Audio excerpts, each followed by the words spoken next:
हरे कृष्णा, राधे राधे। आप सभी भक्तजनों का दिन शुभ और मंगलमय हो। आज दिनांक 17 फरवरी का दिन, शुक्रवार के दिन। आज आप सुनेंगे फाल्गुन मास महात्म्यम के दिन 26वें दिन की कथा। आज फाल्गुन मास के शुक्ल पक्ष की रंगभरी एकादशी भी है। आप सभी से विनम्र अनुरोध है कि हमारे चैनल पर एकादशी की कथा भी अवश्य सुनिए। आज आप फाल्गुन मास महात्म्यम से पहले कुछ संतों के बहुत ही रोचक और चमत्कारी भरे प्रसंग सुनेंगे। इन कथाओं को पूरा अवश्य सुनिए। संत श्री रघुनाथ दास गोस्वामी जी राधा कुंड गोवर्धन में रहकर नृत्य भजन किया करते। प्रतिदिन प्रभु को 1000 दंडवत प्रणाम, 2000 वैष्णवों को दंडवत प्रणाम और 1,00,000 हरि नाम जपने का नियम निभाते। उनका नियम था कि भिक्षा में केवल एक बार एक दोना छाछ मट्ठा ब्रजवासियों के यहाँ से मांगकर ग्रहण करते थे। एक दिन बाबा श्री राधा कृष्ण की मानसिक सेवा कर रहे थे। उन्होंने प्रेम पूर्वक ठाकुर जी से पूछा, प्यारे आज का भोग लगाने की इच्छा है। ठाकुर जी ने स्नेह से कहा, बाबा आज तो खीर खा पाने की इच्छा है, बढ़िया खीर बनाना। बाबा ने मन ही मन उत्तम दूध ताक मेवा डालकर रबड़ी जैसी स्वादिष्ट खीर बनाई और भावपूर्वक ठाकुर जी को खीर अर्पित कर दी। ठाकुर जी खीर खाकर अत्यंत प्रसन्न हुए। वह हंसकर कहने लगे, बाबा हम तो कि तू केवल छाछ पीने वाला बाबा है, तू कहाँ खीर बनाने वाला जानता है, परंतु तुझे तो बड़ी स्वादिष्ट खीर बनानी आती है। इतनी अच्छी खीर तो हमने आज तक नहीं पाई। बाबा तू भी थोड़ी खीर खाकर देख। बाबा ने विनम्रता से कहा, हमको तो छाछ पीकर भजन करने की आदत है और अब ऐसी आदत हो गई कि इतना घनिष्ठ भोजन बचेगा नहीं, आप ही खाइए। ठाकुर जी ने मुस्कुराकर कहा, बाबा हमारी इतनी भी बात नहीं मानोगे। बातों ही बातों में ठाकुर जी ने खीर का कटोरा बाबा के मुख से लगा दिया। भगवान ने प्रेम आग्रह और उनके अंदरों से सप्रस होने के कारण वह खीर अत्यंत मधुर और दिव्य लगी और बाबा थोड़ी अधिक खीर खा गए। मानसिक सेवा समाप्त होने पर ठाकुर जी तो गायें चराने चले गए और बाबा पड़ गए बुखार से बीमार। अब तो ब्रजवासियों में हल्ला मच गया कि हमारा बाबा तो बीमार हो गया।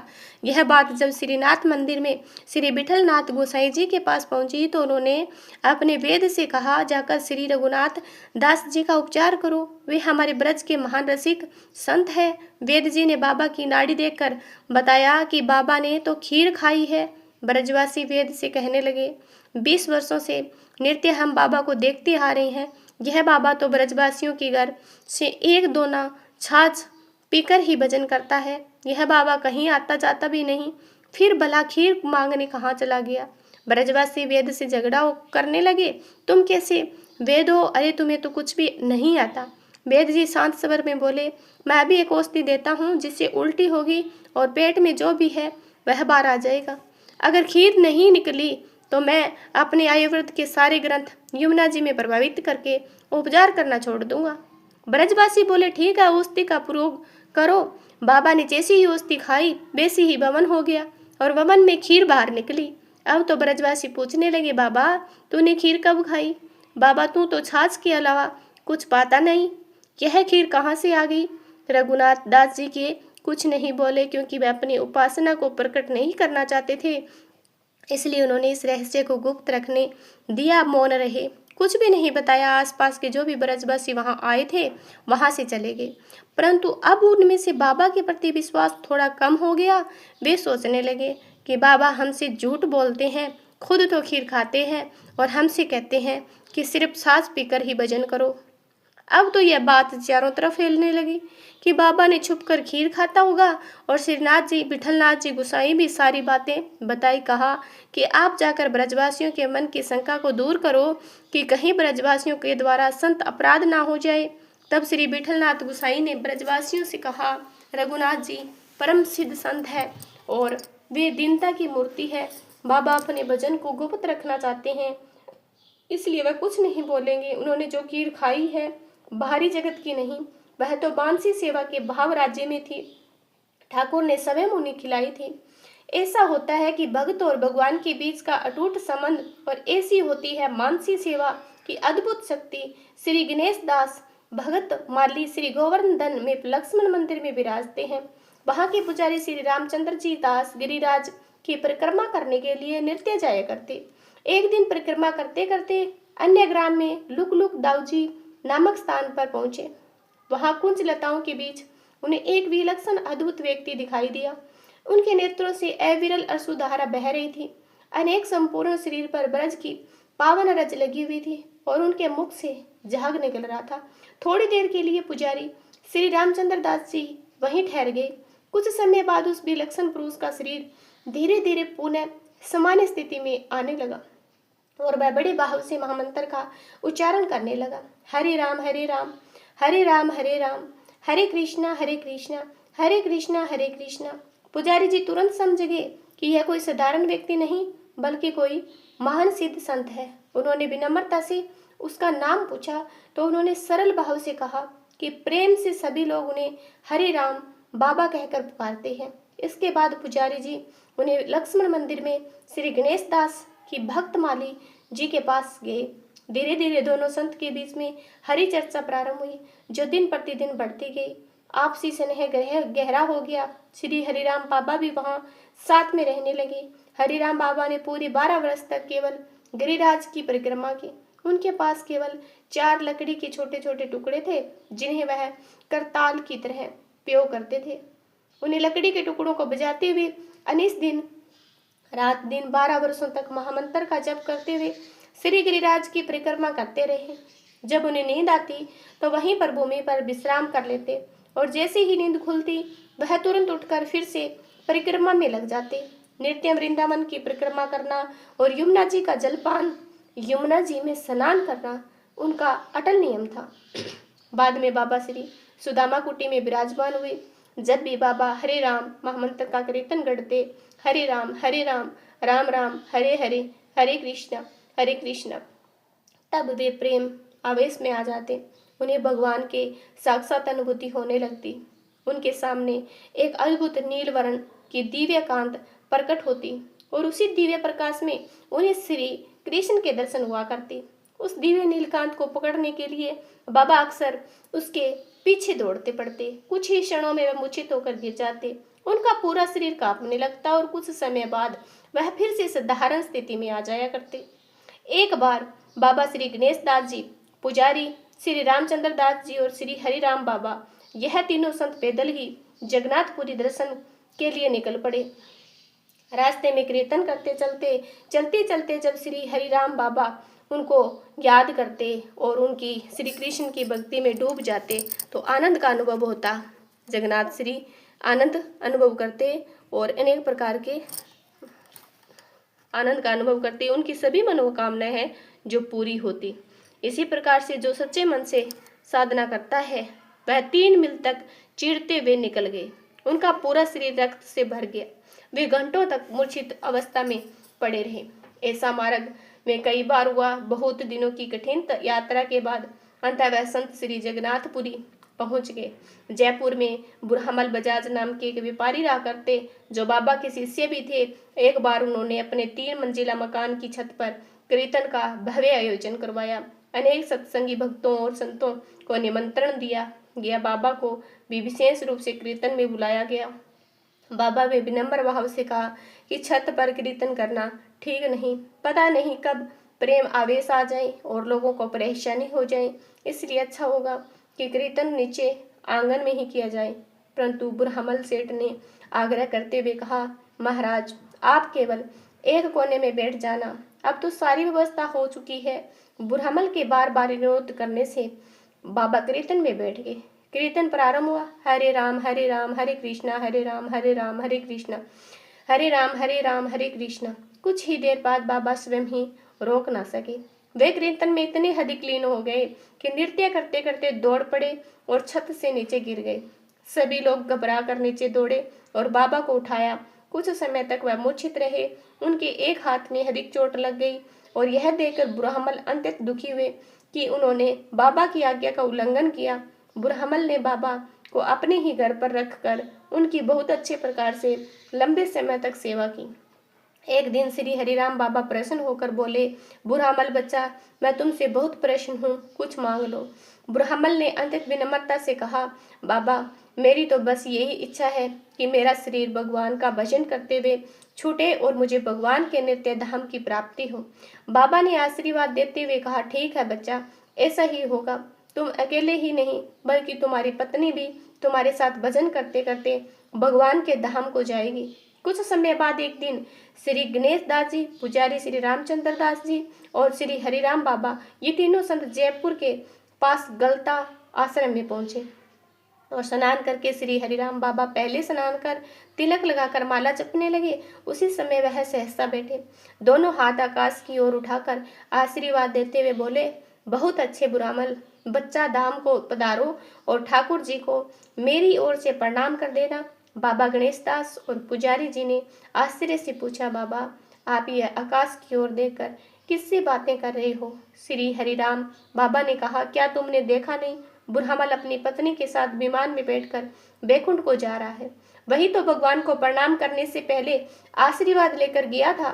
थोड़ी ही देर बाद बुरहमल सेठ के घर का एक सेवक आया और उसने आकर बताया कि कुछ ही समय पहले बुरहमल सेठ और उनकी पत्नी भजन करते करते शरीर छूट गया। श्री हरिराम बाबा राजस्थान के पाली जिले में स्थित मुंडारा गांव में एक खेत के पास छोटी सी झोंपड़ी बनाकर रहा करते। एक दिन गांव के एक व्यक्ति के घर में भूत प्रेतों का भयंकर उपद्रव शुरू हो गया। तांत्रिक बुलाए गए, पूजा पाठ हुआ, मंत्र प्रयोग हुए और जोहू ने बहुत प्रयास किया। अनेक प्रकार के उपाय करने पर भी कोई समाधान नहीं निकला। आखिर वह व्यक्ति अपने परिवार सहित घर छोड़कर शहर जाने के लिए तैयार हो गया। तभी किसी ने उस व्यक्ति से कहा, श्री हरिराम बड़े सिद्ध महात्मा है, यदि वह इस मकान में रहने लगे भूत प्रेत सब भाग जाएंगे। पीड़ित व्यक्ति बाबा के पास गया। उसने सच्ची बात तो बताई नहीं, बस इतना कहा, महाराज आप यहाँ खेत के पास खुले में रहते हैं, ठंड का समय है, हमारे मकान खाली पड़ा हुआ है, हमने वहाँ साफ सफाई भी कर रखी है, अब हम शहर जा रहे हैं, इसलिए आप हमारे मकान में जाकर रहिए। बाबा मुस्कुरा कर बोले, ठीक है बच्चा, इस ठंड में कब कम लगेगी। अगली सुबह बाबा अपना कमंडल माला और आसन लेकर उस मकान में पहुंचे और 7 बाग से भजन में बैठ गए। जैसे ही संध्या का समय हुआ, प्रेतों का उपद्रव शुरू हो गया। बाबा तुरंत समझ गए कि यहाँ प्रेतों का निवास है, परंतु बाबा तनिक भी विचलित नहीं हुए और शांति से भजन करने में लीन रहे। प्रेतों ने तरह तरह से नाच गान किया, शोर मचाया, डराने की कोशिश की, पर बाबा अपने भजन से नहीं उठे। अंत में एक चुड़ैल बाबा के सामने आकर खड़ी हो गई। श्री हरिराम बाबा उस स्त्री को पहचानते। बाबा बोले, अरे तू तो इसी गांव की, कुएं में गिरकर तेरी मृत्यु हुई। ब्राह्मण परिवार की बहू होते हुए भी तुझे प्रेत योनि कैसी मिल गई? तब स्त्री ने कहा, जन्म चाहे कितने भी उच्च कुल में क्यों ना हो, यदि आचरण शुद्ध ना हो तो वह अधोगति मिलती है। पुरुष अंग के पाप से मुझे प्रेत बनना पड़ा। मैं पतिव्रत धर्म का पालन नहीं कर पाई, बाद में मैंने आत्महत्या कर ली। इस प्रेत योनि में बहुत कष्ट भोग रही हूँ, आप मेरा उद्धार कीजिए। बाबा ने पूछा, यहाँ और कितने भूत प्रेत हैं? उस चुड़ैल ने कहा, हमारी संख्या 15 है।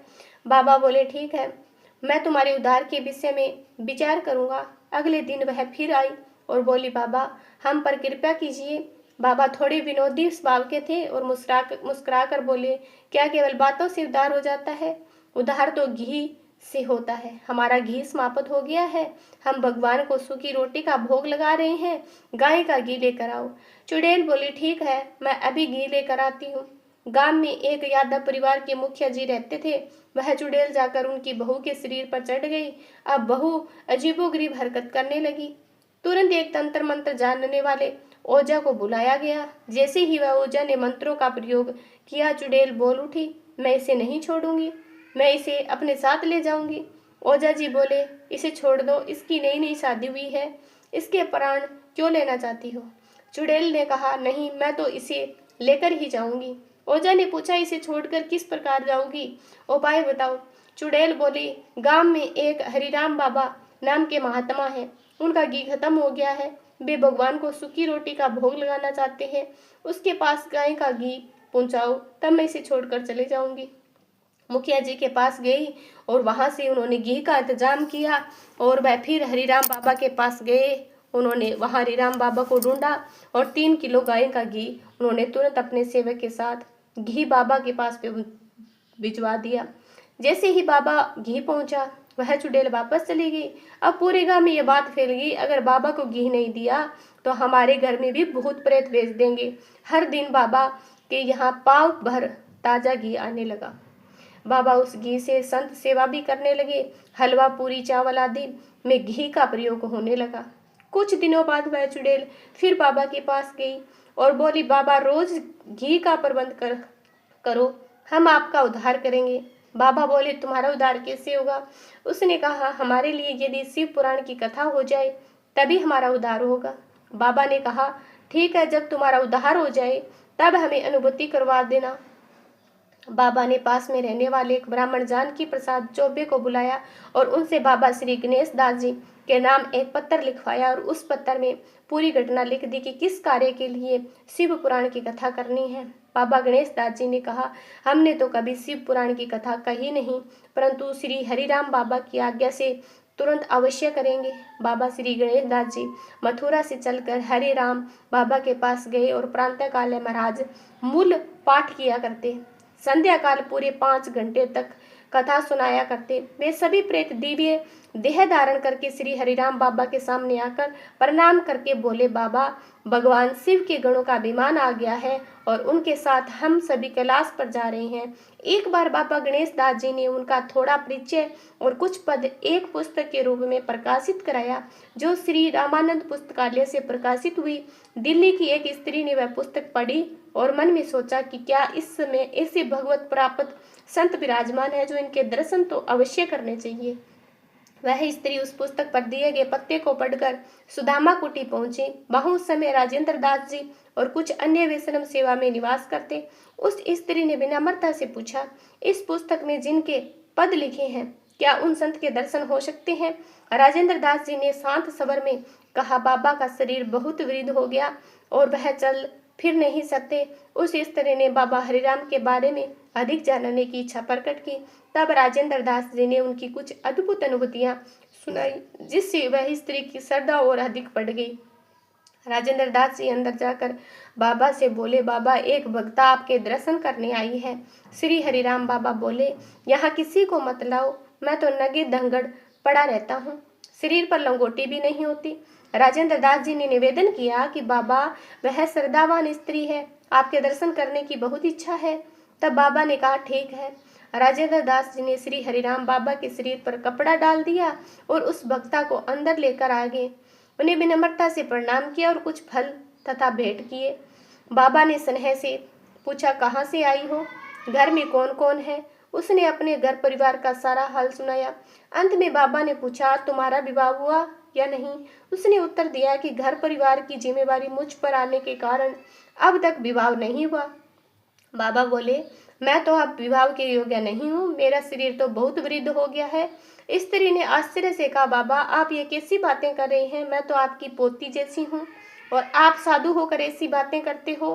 बाबा बोले, तुमने किसने कहा कि मैं साधु हूँ? मैं कोई साधु महात्मा नहीं हूँ, मैं तो गुंडा हूँ, पागल हूँ। गुंडा और पागल तो ऐसी ही बातें करता है। वह स्त्री घबराकर और नाराज होकर जाने लगी। जाते जाते उसने सारी मिठाई, सेब और रुपया वापस कर दिया। अब राजेंद्र दास जी ने पूछा, बाबा वह स्त्री बड़ी श्रद्धा से आपके पास आई थी, लेकिन आपने ऐसी क्या बातें कह दी कि उसने सारी भेंट वापस कर दी? बाबा बोले, मैं बूढ़ा हूँ, परंतु यहाँ रहने वाले सब संत बूढ़े नहीं हैं। विरक्त संतों के यहाँ अकेली महिलाओं का आना ठीक नहीं है। बार बार आना जाना शुरू होगा, यह अच्छा नहीं है। और मेरी उम्र 100 साल से ऊपर चल रही है। इतने साल राम जी ने माया से बचा रखा है। अब बुढ़ापे में मैं अपने वैराग्य पर कलंक नहीं लगाना चाहता। इस तरह की बातें करने से अब वह दोबारा आने का प्रयास नहीं करेगी। राजेंद्र दास जी ने फिर पूछा, बाबा अगर अगली बार फिर आ गई तो? बाबा बोले, अगर अब की बार आई तो गाली दूंगा। राजेंद्र दास जी ने पूछा, बाबा अगर गाली खाकर भी आ गई तो आप क्या करोगे? तो डंडा लेकर उसको आप भगा दूंगा। राजेंद्र दास जी ने पूछा, डंडे के डर से भी ना मानी तो क्या करोगे?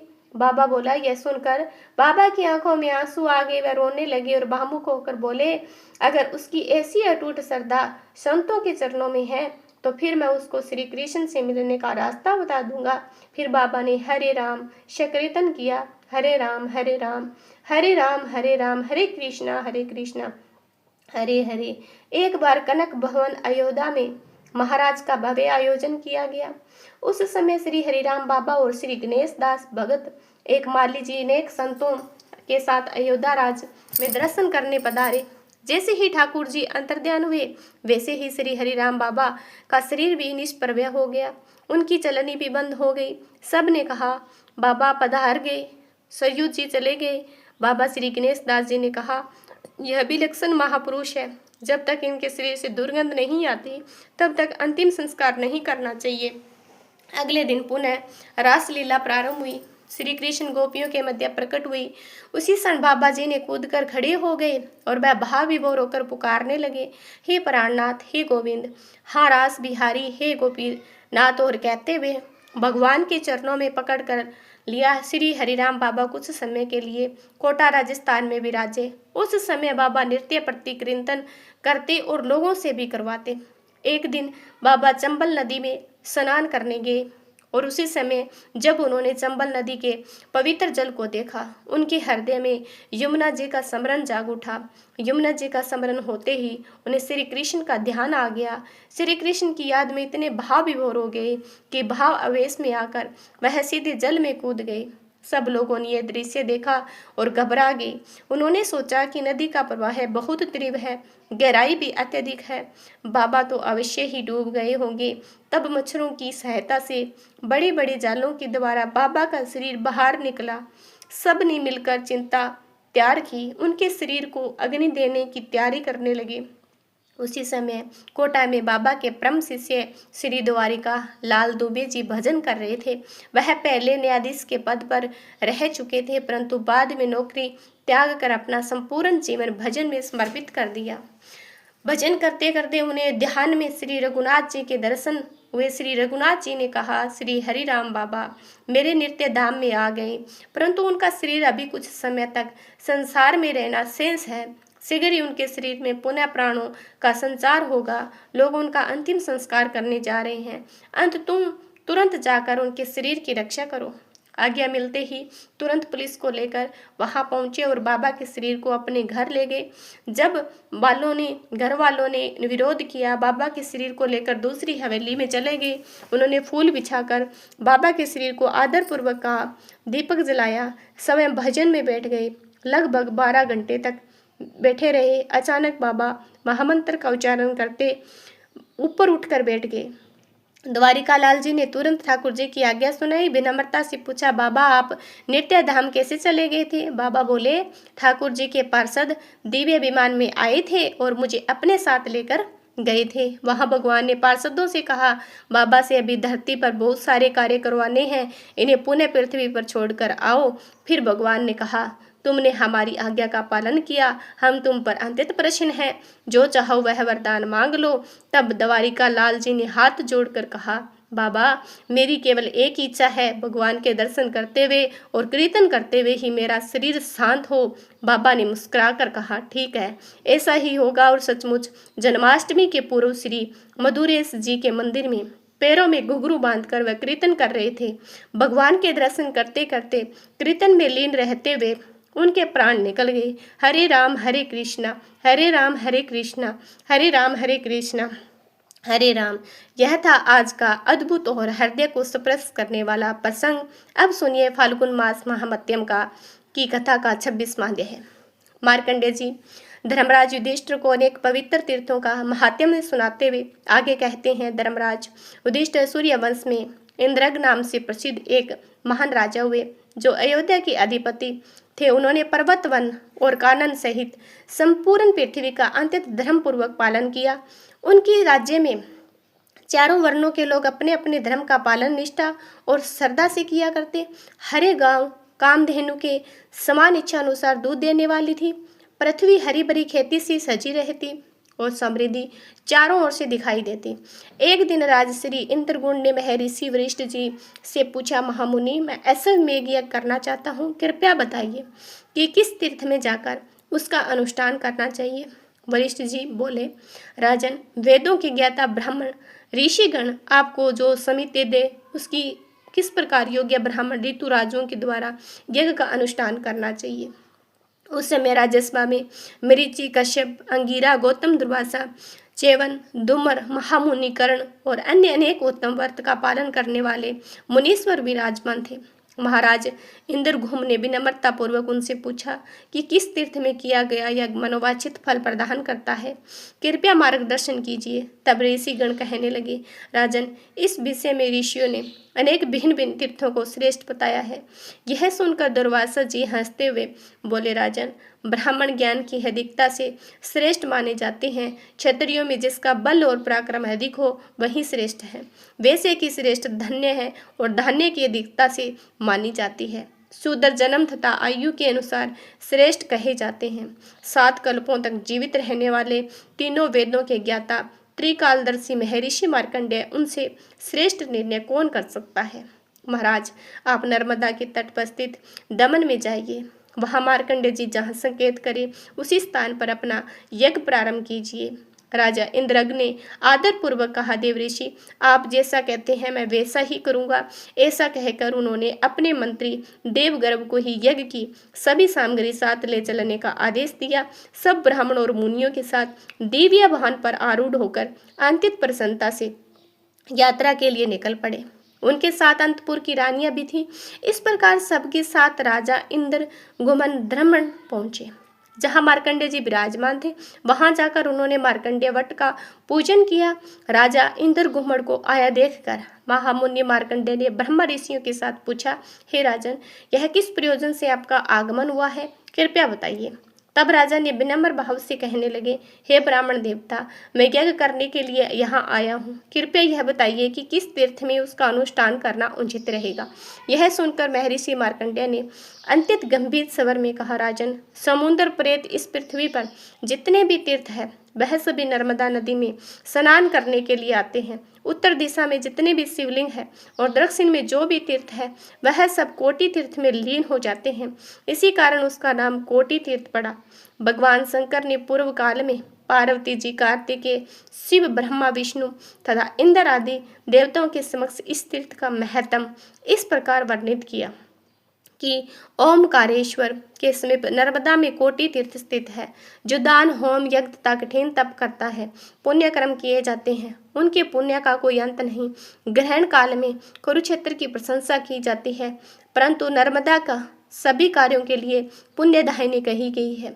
इसलिए हे राजन, आप कोटि तीर्थ में जाकर यज्ञ करेंगे। यह सुनकर परम धर्मात्मा राजा इंद्रगुण ने अमित तेजस्वी मार्कंडेय मुनि के चरण पकड़ लिए, बामुख होकर कहने लगे, हे मुनिवर, आपने जो कुछ कहा है आपके लिए अपने ऊपर बहुत बड़ा अनुग्रह मानता हूँ। उसी समय विमन देशों की क्षत्रिय, वृद्ध गायें, अश्व, हाथी तथा अन्य सभी आवश्यक सामग्रियों के साथ मंत्र देवगर्भ भी वहां आ पहुंचे। तब राजा ने 30 योजन लंबा एक विशाल यज्ञ मंडप बनवाया। उसमें अनेक प्रकार स्तंभ स्थापित किए और अनेक विद्वान के अनुसार विभिन्न प्रकार के कुंडों का निर्माण करवाया। यज्ञ प्रारंभ हुआ। वेद मंत्रों के उच्चारण की दिव्य ध्वनि से पृथ्वी और आकाश के मध्य का सारा वातावरण गूंज उठा। सूर्य के समान तेजस्वी अग्निदेव धूम रहित स्वरूप में प्रज्वलित हो रहे थे। महाराज इंद्रगुण ने उस यज्ञ का ब्राह्मण विष्णु शिव जी का भी आह्वान किया। अन्य सभी देवता भी वहां पधारे। राजा की उस यज्ञ में घी और दूध की मानो नदियां बह रही हो। जहां दही और खीर की खींच जमी हुई थी। अनेक प्रकार के बक्स और भोजन पदार्थ सदा सभी के लिए उपलब्ध रहते। देवता, मुनि तथा चारों प्रकार के प्राणी समुदाय भली भांति तृप्त हुए। अंत में ब्राह्मणों को प्रचुर मात्रा में दक्षिणा भी प्रदान की गई। इस प्रकार वह महान यज्ञ पूर्ण हुआ। इसके बाद ध्रुव तथा ब्रह्मा पुत्र महर्षियों के विधिवत विदा करके ओमकारेश्वर के स्वरूप को जानकर राजा ने उनका विधिवत पूजन किया। मणिमाणिक्य और अन्य बहुमूल्य रत्नों से पहले ओमकार लिंग को विभूषित किया। फिर गंध विभूषण, विभिन्न प्रकार के धूप, कपूर, अंगेरू, चंदन, ध्वज, छत्तर, वितान, व्यंजन आदि दिव्य चामरों से अत्यंत श्रद्धा के साथ पूजा संपन्न की। इसके बाद राजा ने इस प्रकार स्तुति की, जिस बिंदु युक्त ओमकार का योगी जन सदा ध्यान करते हैं, जो ओंकार स्वरूप काम तथा मोक्ष देने वाला है, उन प्रभु को बारंबार नमस्कार है। हे सवरदेव, मैं शिव को भी, श्री ब्रह्मा, विष्णु तथा इंद्र को भी वर प्रदान करने वाले आपको प्रणाम है। रुद्र पुण्य से सुशोभित आपकी जो कल्याणमयी अघोर मूर्ति है, उसी के द्वारा आप मुझ पर कृपया कीजिए। आपके सब और हाथ और पैर, सब अनेक नेत्र, सिर और मुख, लोक में सब और आपके कान है और आपके समस्त जगत को व्याप्त करके स्थित है, आपको बारंबार नमस्कार है। इस प्रकार भावपूर्ण स्तुति करने पर ओंकार लिंग के मध्य भाग में एक और दिव्य लिंग प्रकट हुआ, जो कि प्रज्वलित काल में अग्नि के समान तेजस्वी और क्रांतिवान था। उस दिव्य स्वरूप ने राजा इंद्रज्ञ से कहा, राजन, तुम्हारा कल्याण हो, तुम्हारे मन में जो भी इच्छा हो उसके लिए वर मांगो। तब राजा ने विनम्र भाव से कहा, हे देव, यज्ञ पर्वत पर देवद्रोणी में भगवती पार्वती के साथ पूजित होकर आप सदा निवास कीजिए, और हे देव देवेश्वर, इस तीर्थ में जो भी अपने प्राणों का त्याग करे वह शिवलोक को प्राप्त हो गए। तब भगवान ओमकारेश्वर ने कहा, हे राजन, तुम्हारी ये सभी मनोकामनाएं पूर्ण हो। ऐसा कहकर वे अंतर्ध्यान हो गए। उनके साथ अन्य देवता भी अपने अपने स्थान को लौट गए और भगवान शंकर कैलाश धाम को पधार गए। राजा इंद्र गुहमन वहां पर उपस्थित चारों प्रकार के प्राणियों को संबोधित करते हुए कहा, मेरे इस यज्ञ के प्रभाव से तुम सब निरोगी हो जाओ और सदा तृप्त रहो। इसके बाद राजा इंद्र गुहमन ने साष्टांग प्रणाम करके भगवान श्री विष्णु की स्तुति की। राजा ने कहा, मैं केशव अदार्थ, जल में शयन करने वाले माधव अदार्थ, लक्ष्मीपति श्री विष्णु, गोविंद मधुसूदन, पद्मनाभ, ऋषिकेश श्रीधर, श्री विक्रम दामोदर, वासुदेव श्री हरि को प्रणाम करता हूँ, जो शंख चक्र गदा शारंग धनुष और मनमाला से विभूषित है, जो संपूर्ण लोकों के रक्षक है, जगत के स्वामी है, लक्ष्मी जी के पति है और स्वर्ग से श्रेष्ठ है। उन भगवान श्रीकांत, श्रीधर, शेष और श्रीनिवास को मैं बारंबार नमस्कार करता हूँ। हे अच्युत अनंत यज्ञेश, यज्ञ स्वरूप प्रमुख प्रभु, आपको कोटि कोटि नमस्कार है।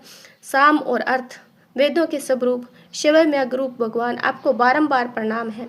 नरसिंह, मत्स्य, वराह, क्रूम रूप धारण करने वाले प्रभु, आपको मेरा नमन। पवित्र महान पर आरूढ़ होने पर हे गरुड़ ध्वज, आपको नमस्कार है। जो सहस्त्र मस्तकों वाले सकल और निष्कल रूप जाने योग्य अंत में अध्यक्ष सबके आदरणीय है, उन सब भगवान नारायण देव को श्रद्धापूर्वक प्रणाम करता हूँ। दैत्यों का संहार करने वाले देवता श्री हरि को मैं बार बार नमन करता हूँ। हिरण्य, पृथ्वी तथा यज्ञ को अपने गर्भ में धारण करने वाले अमृत की उत्पत्ति हेतु भूत श्री विष्णु को मैं सादर नमस्कार करता हूँ। हे वासुदेव, श्री गर्भ और ज्ञान गर्भ स्वरूप प्रभु को मेरा प्रणाम है। प्रभु, आपने संपूर्ण चराचर जगत की सृष्टि की। आप ही प्रत्येक युग में सृष्टि का पालन और संहार करने वाले हैं। आपके सब और नेत्र, सब और मुख, आप अव्यक्त होते हुए भी जानने योग्य हैं। संपूर्ण विश्व की आत्मा प्रकाशक और सबके भीतर निवास करने वाले प्रभु, आपको मेरा बारंबार नमस्कार है। आप ही सूर्य है, आप ही वायु है, आप ही अग्नि और चंद्रमा है। हे देवों के देव देवेश्वर, आप ही दाता, इंद्र और प्रजापति। हे सूर्य श्रेष्ठ, आपकी कृपा से मेरी यज्ञ की सिद्धि हुई। राजा के द्वारा की गई स्तुति को सुनकर शंख चक्र और गदा धारण करने वाले भगवान विष्णु कहने लगे, राजन, मैं तुमसे अत्यंत प्रसन्न हूँ, इसलिए तुम कोई वर मांगो। राजा बोले, ओमकारेश्वर लिंग के उत्तम मार्ग में विद्यु पर्वत की चोटी पर हे प्रभु, आप जनार्दन लिंग के रूप में निवास कीजिए। या विधि पूर्वक आपकी पूजा करके मनुष्य श्री विष्णु धाम को प्राप्त हो, पशु पक्षियों की योनि में ना जाए, यमलोक में प्रवेश ना करे, यहाँ प्राण त्याग करने पर मनुष्य अपने परम धाम की प्राप्ति हो। इस तीर्थ में पितरों के अन्नदान करने पर पितर आपकी कृपा से विष्णु धाम को प्राप्त करें। तब भगवान विष्णु कहने लगे, राजन, मैं यही अवतार धारण करूंगा और जो तुमने जो कुछ मांगा है वह सब मेरी कृपा से अवश्य पूर्ण होगा। ऐसा कहकर शंख चक्र और गदा धारण करने वाले भगवान विष्णु अपने धाम को चले गए। हे युधिष्ठिर, इस प्रकार राजा इंद्र गुहमनु के महान यज्ञ का वर्णन किया गया। उसी यज्ञ के कारण वह पर्वत समस्त संसार में पुण्य तीर्थ के रूप में विखायित हुआ। सिंधेश्वर लिंग को श्री ब्रह्मा का और नारायण को श्री हरि का स्वरूप समझो। इसके श्रवण और कीर्तन से मनुष्य विष्णु लोक में सम्मानित होता है। इसके बाद सत्यव्रत परायण राजा ने तीर्थों की स्तुति करते हुए कहा, पितरों का उद्धार करने के लिए समस्त तीर्थों को मेरा बारंबार नमस्कार है। तीर्थ बोले, माँ भाग्य, हम तुमसे प्रसन्न हैं, तुम हमसे मनोवांछित वर मांगो। राजा ने कहा, हे तीर्थ, आप सब मुझ पर अनुग्रह करके ओमकार के समीप पर्वतीय तीर्थ में निवास कीजिए। तब तथास्तु कहकर तीर्थों ने नर्मदा नदी की इस प्रकार स्तुति की। अनेक कल्पों तक स्थित रहने वाली महादेव जी की सर्व उत्कृष्ट कला स्वरूपा नर्मदा देवी को हम नमस्कार करते हैं। सब लोकों में अत्यंत प्रसिद्ध और नदियों में श्रेष्ठ नर्मदा जी को हम शीश झुकाते हैं। देवी, हम तीर्थों के प्रभाव से नहीं बल्कि अपने स्वभाव से ही परम पवित्र है। ठीक उसी प्रकार जैसे भगवान सूर्य की प्रभा और अग्निदेव की क्रांति स्वयं पवित्र होती है, नर्मदा जी की स्तुति करके तीर्थों ने राजा से कहा, राजन, जैसी चंद्रमा की कला पवित्र होती है उसी प्रकार महानदी नर्मदा भी पवित्र है। ऐसा कहकर सब तीर्थ देखते ही देखते अंतर्ध्यान हो गए। फिर राजा इंद्रगुम्न ने अर्घ्य देकर श्री गंगा जी की स्तुति की। गंगा भागीरथी देवी, भोगवती सुबा, जानवी मोक्षदा, भद्रा तारिणी और पापनाशिनी आदि नामों से प्रसिद्ध गंगा जी में ओम नमस्कार करता है। हे माता, आप ही स्वर्ग में देव आदि देव वंदित मंदाकिनी कहलाती हो। आप ही वेद माता गायत्री, उमा और कात्यायनी हैं। देवी, आपको साक्षात महादेव जी अपने सिर पर धारण किया है। इससे अधिक इसके विषय में क्या कहा जा सकता है। भगवान चंद्रशेखर को छोड़कर भला दूसरा कौन आपकी स्तुति करने में समर्थ है। स्तुति से प्रश्न होकर गंगा जी ने कहा, महाराज, मैं अत्यंत प्रसन्न हूँ, तुम कोई वर मांगो। राजा ने कहा, हे देवेश्वरी, आप सदा यहीं पर निवास कीजिए, बस मेरी यही इच्छा है। यह सुनकर गंगा जी बोली, राजन, ऐसा ही होगा, मैं अपने एक अंश से सदा यहीं पर प्रभावित होती रहूंगी। ऐसा कहकर गंगा जी अपने स्थान को चली गई। इसके बाद राजा इंद्रगुम्न ने नर्मदा देवी की स्तुति की। हे देवी, आपके जल के प्रभाव से मैंने देवताओं और पितरों को संतुष्ट किया है। आपके चराचर प्राणियों सहित संपूर्ण त्रिलोकी को पवित्र किया है। आप सभी प्राणियों की माता और मनुष्य को संसार सागर में पार उतारने वाली है। महादेवी मेकला, कल्पका, नर्मदा और जगनपुरा आदि नामों से विघायित होकर अविधेय पर्वत की शोभा बढ़ाती है। सुबह सहस्त्र वर्षों तक आपकी स्तुति में लगे रहने पर भी कौन आपकी महिमा का पूर्ण वर्णन नहीं कर सकता। इस स्तोत्र से प्रश्न होकर नर्मदा जी ने कहा, राजन, तुम क्या चाहते हो, कहो, मैं तुम्हें वह वर अवश्य दूंगी जिसे तुम सीधी प्राप्त करोगे। नर्मदा जी का यह वचन सुनकर ब्राह्मणों सहित शिव भक्त परायण राजा ने मुस्कुराते हुए कहा, देवी, यदि आप मुझसे वर देना चाहती हो तो आप अपने दक्षिण तट से लेकर उत्तर तट तक 7 धाराएं कर दीजिए। नर्मदा जी बोली, राजन, मेरे प्रभाव और कृपा से यह सब संभव है, सब कुछ अवश्य होगा।